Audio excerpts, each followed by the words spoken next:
Welcome to our lightning talk, Digital Museums and Missing Narratives, Intentionality and Critical Historiography. We are Chrissy, Adrian, and Sean from SUNY New Paltz. Today we are going to talk about one of the projects created as a part of a digital history internship Adriana and I created back in fall 2020. The goal of the internship is to introduce students to libraries, archives, digital history, and to have interns create a digital museum using omeka.net that they are excited and proud to share. The internship really embraces elements of critical librarianship and critical digital humanities that center students and mentorship.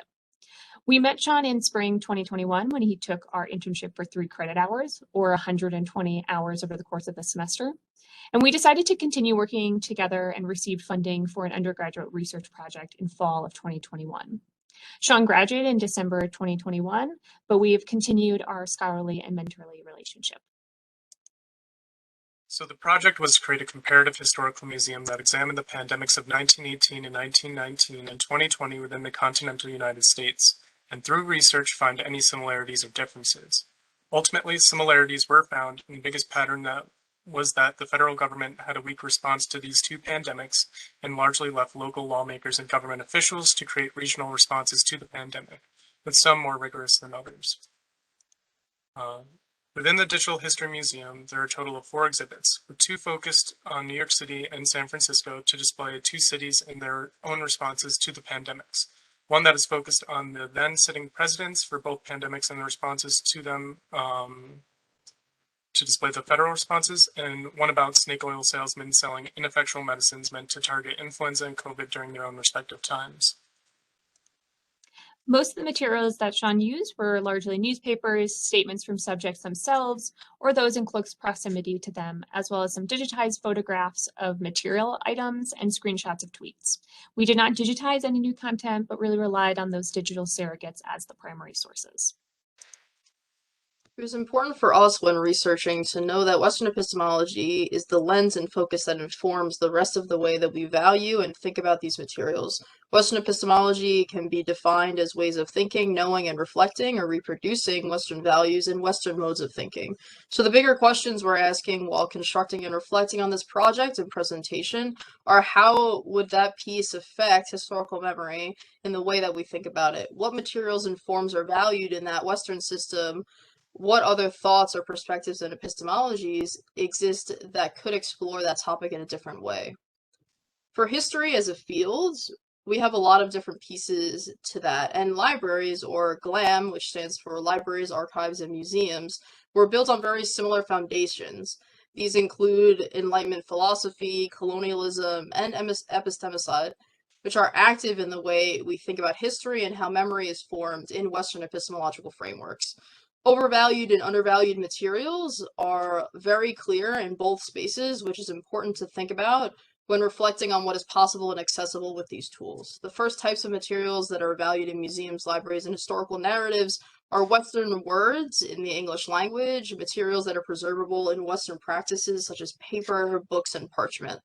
So these other ways of knowing or epistemologies have different modes or communication styles that are not necessarily valued or preserved in the same way within each of these spaces as the written word would be, such as oral histories, artworks, or various other communication styles that tell key parts of community memory. These materials that are not within the traditional Western epistemology as valued avenues of communicating community memory are not as prominent within communal and historical conversations. Libraries play a key role in gatekeeping what materials and information is circulated or what can be in the conversation within academic fields. These holdings and the context in which those holdings exist are key spaces for growth in libraries and as library agents. What we can do now that we've thought about the way that we approach this topic is to reflect on how to actually address and reflectively create historical narratives with acknowledgement to the inherent material biases that exist within Western epistemology. So we've discussed how all 3 of us were formed within this Western epistemology and how those values limit our tools to create and document community memory or historical narratives. By utilizing these frames, we should also recognize that they can build accurate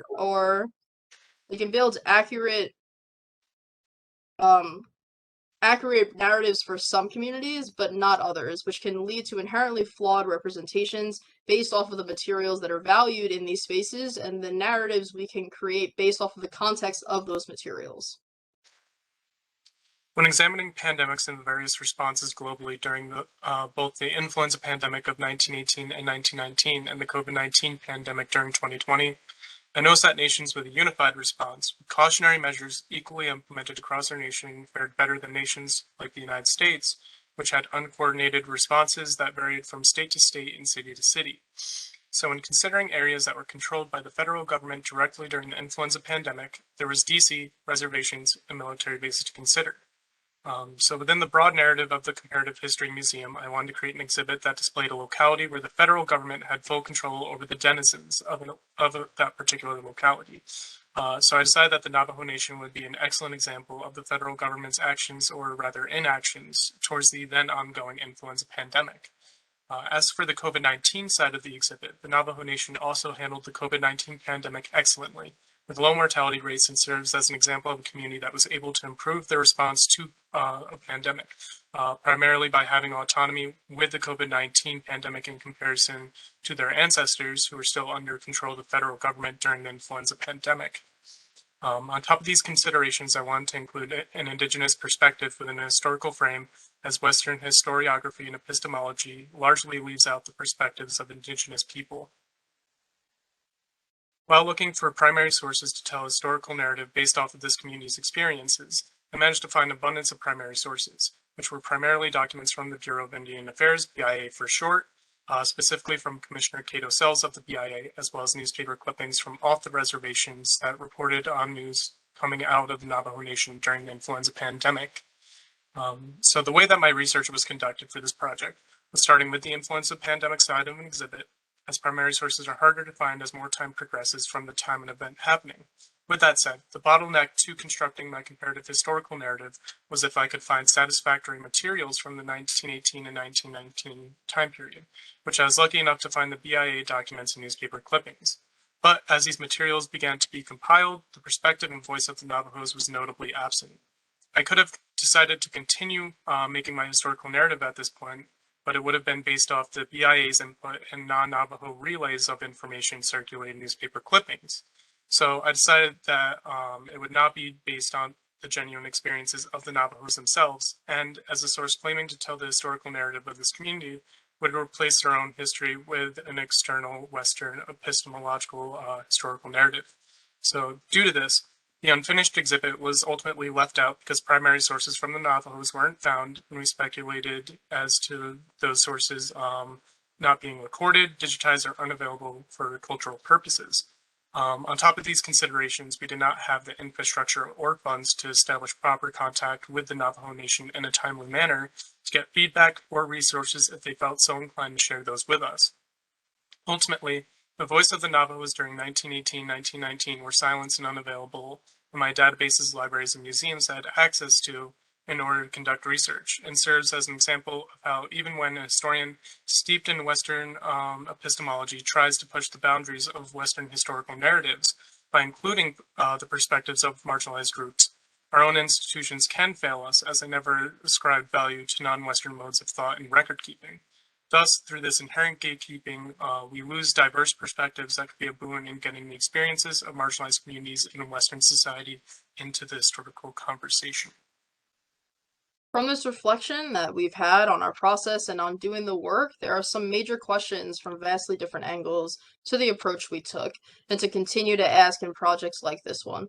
What materials will Western epistemology need to value in order to address these gaps in structure? And does this fall outside of what Western epistemology should be touching? Thank you for watching our lightning talk. We look forward to chatting, and our emails are found on the screen.